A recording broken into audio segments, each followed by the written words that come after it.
Roots in Reciprocity, Tree Soul's sculptural depiction of the diasporic African spiritual core.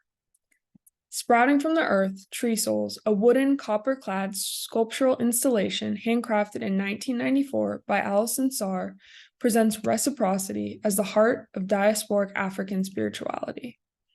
Influenced by regionally diverse African and Afro-Caribbean spiritual traditions and artistry, Saar is a preeminent American sculptor whose pieces made of found objects represent the African diaspora's spiritual forces and histories while simultaneously becoming imbued with their own metaphysical life.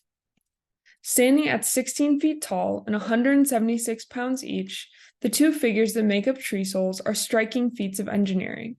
Each figure and the roots that act as feet connecting them to the ground below are hand-carved from fallen trees near Saar's home in New York City, evoking a sense of power and otherworldliness as they appear to be almost impossibly balanced on stilts barely 1 inch in diameter. Crafted by the harsh blades of a chainsaw, wood carving unearths the figure's contrastingly delicate souls, excavating the revered metaphysical forms through laborious devotional manipulation. Sculpture as a devotional, hands-on artistic practice explores the reciprocal essence of African spirituality, as the act of sculpting exhumes the metaphysical forces born from the reincarnation of bodies of material.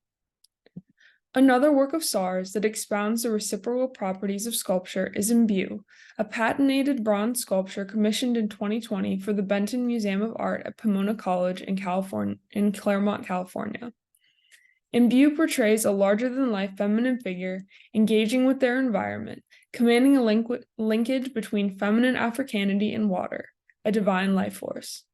Distilled from the bronze cast, the sculpture is literally imbued with the spirit of Yamoha, the goddess of water and life from the Yoruba religion of Nigeria.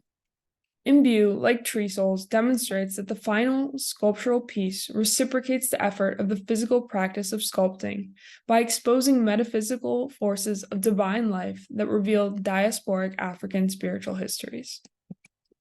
Extending beyond the mode of creation, the form and content of Tree Souls divulge a core facet of African spirituality, the innate oneness of humanity and nature. The roots that tether the figures to the earth suggest a metaphysical, symbiotic relationship between humanity and nature. The wooden, copper-plated roots, weathered and oxidized identically to the figures, are extensions of the two ostensibly mortal forms. Anatomical references situate the figures as feminine and masculine, calling to mind the biblical creation narratives of Adam and Eve. However, Tree Souls alters this Western religious core, connecting the figures to powerful tree roots that evoke African spiritual traditions. As the roots provide nutrients or spiritual guidance to the two mortal forms, the upward gazes of the figures demonstrate the influx of human experiences that in turn galvanize the spiritual force beneath them. In 2011, temporarily situated in New York City's Madison Square Park, the figures were once privy to the inner workings of the city. Placed overlooking benches and gathering areas, they consume the lives of the city's inhabitants, providing fodder for the souls within them. Through this symbiotic and reciprocal process, aptly paralleling photosynthesis, Saar's Tree Souls embodies diasporic African spirituality's foundational belief that humanity and nature are one, expounding that embracing nature's sacrality brings humanity closer to the divine. Ultimately, Alison Saar's Tree Souls exposes reciprocity as the core of diasporic African spirituality through the intimate practice of the figure's sculptural construction and subsequent spiritual expression, as well as the visual display that casts a reciprocal relationship between humanity and nature as the source of divine connection.